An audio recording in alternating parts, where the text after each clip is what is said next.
চিকিৎসকের শরণাপন্ন হবার পর আসলে কি কি পরীক্ষা নিরীক্ষার প্রয়োজন পড়ে, কোন রোগটি হয়েছে সেটা নির্ধারণে? একটা বাচ্চা যদি ডাক্তারের কাছে যায়, ডাক্তার তো সিদ্ধান্ত নিবে যে ডাক্তার তাকে বাচ্চাকে পরীক্ষা নিরীক্ষা করবে, করার পর ডাক্তার বুঝবে যে আসলে চিন্তা করবে যে এটা কি। প্রথম তাকে ক্লিনিক্যাল জাজমেন্টটাতে আসতে হবে।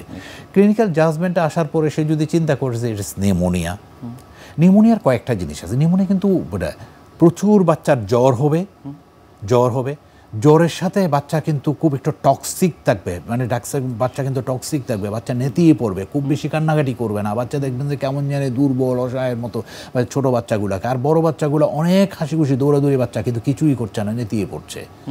বাচ্চার খুব বেশি জ্বরের সাথে কাশি হয়, এবং নিউমোনিয়ার কাশিটার একটা মানে লক্ষণ হলো যে নিউমোনিয়ার কাশিটা খুব ভেজা কাশি, শুকনা কাশি না, মানে ঘর করে বুকে আওয়াজ করে, কাশির সাথে কফ আসে এবং হলুদ গাঢ় কফ আসে। এইগুলো যদি দেখেন তাহলে বুঝতে হবে যে এটা নিউমোনিয়া হতে পারে। হ্যাঁ, সিমিলটেনিয়াসলি আমি আরেকটা জিনিস বলি, যেমন অ্যাজমার প্রভাবটা বেড়ে গেল, সেক্ষেত্রে কী হবে, অ্যাজমার কাশিটা সাধারণত শুষ্ক কাশি হয়।